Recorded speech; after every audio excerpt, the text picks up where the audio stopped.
사무엘하 10장 6절부터 14절까지 봉독하겠습니다. 암몬 자손들이 자기들이 다윗에게 미움이 된 줄을 알고 암몬 자손들이 사람을 보내 벤르홉 아람 사람과 소바 아람 사람의 보병 2만 명과 마아가 왕과 그의 사람 1,000명과 돕 사람만 2,000명을 고용한지라.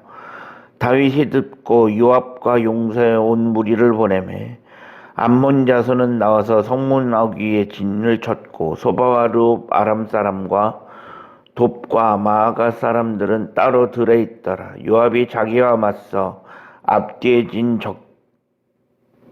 적진을 보고 이스라엘의 선발한 자 중에서 또 엄선하여 아람 사람과 싸우려고 진치고 그 백성의 남은 자를 그 아우 아비새의 수하에 맡겨 암몬 자손과 싸우려고 진치게 하고 이르되 만일 아람 사람이 나보다 강하면 내가 나를 돕고 만일 암몬 자손이 너보다 강하면 내가 가서 너를 도우리라. 너는 담대하라. 우리가 우리 백성과 우리 하나님의 성읍들을 위하여 담대히 하자. 여호와께서 선히 여기시는 대로 행하시기를 원하노라 하고 요압과 그와 함께한 백성이 아람 사람을 대항하여 싸우려고 나아가니 그들이 그 앞에서 도망하고 암몬 자손은 아람 사람이 도망함을 보고 그들도 아비새 앞에서 도망하여 성읍으로 들어간지라. 요압이 암몬 자손을 떠나 예루살렘으로 돌아가니라. 아멘. 오늘도 새로운 하루를 허락하신 하나님께 감사합니다. 오늘은 주의 날 월요일입니다. 오늘 본문은 암몬 왕 나하스가 죽었을 때 다윗이 암몬으로 조문 사절단을 보내게 됩니다. 그 내용이 사무엘하 10장 1절부터 5절까지에 있습니다. 그런데 그때 암몬의 새로운 왕 한온이 다윗의 조문을 의심하고 조롱하는 일이 벌어집니다.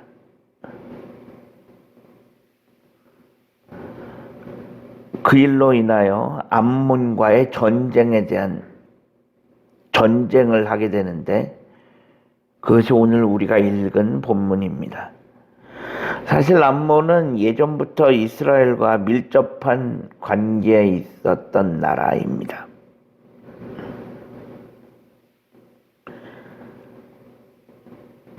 그런데 이 암몬은 사실 이스라엘과 주종관계에 있는 나라라고 할 수 있습니다. 암몬은 이스라엘의 조공을 바쳤고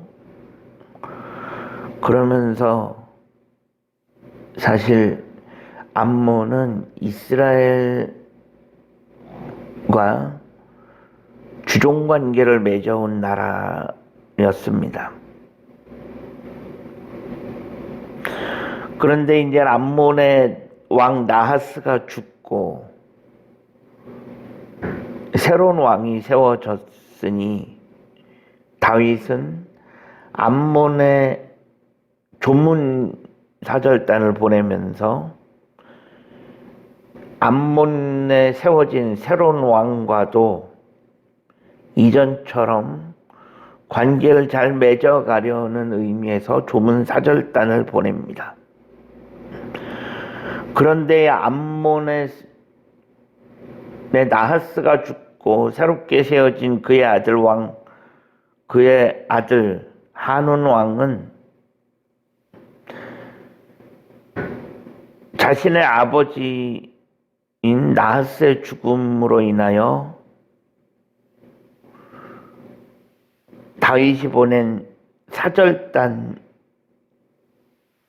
조롱합니다. 다윗이 보낸 사절단의 수염과 옷을 잘라버립니다. 당시 사절단의 수염과 옷을 자른다는 것은 수치를 당했다는 것을 의미합니다. 왕이 보낸 사절단에게 수치를 남겨준다. 이것은 곧 그 사절단을 보낸 왕의 수치를 의미합니다. 암몬의 새로운 왕 한운이 이렇게 한 이유는 주종 관계를 청산하고 싶었던 것입니다.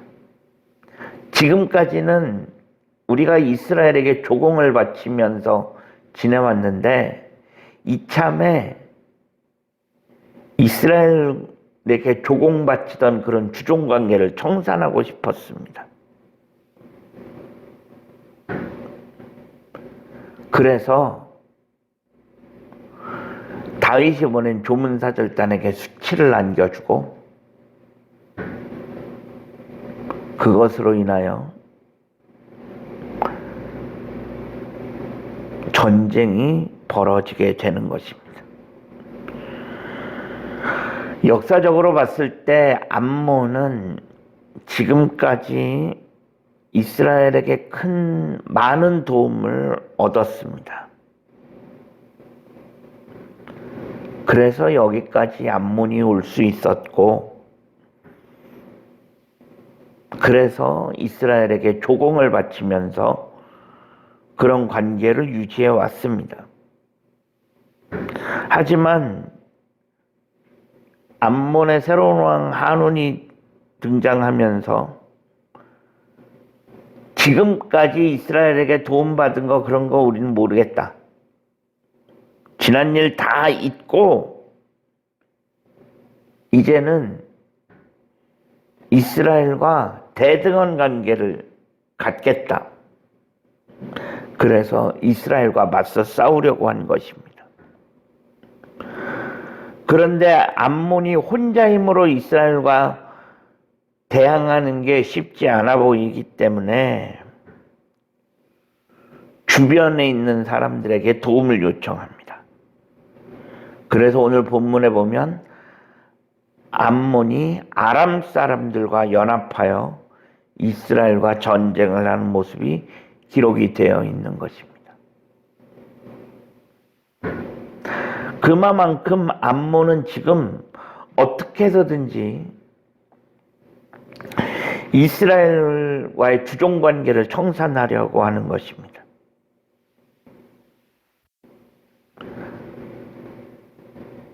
그렇게 해서 암몬이 아람 사람과 연합하여 이스라엘에게 대항하지만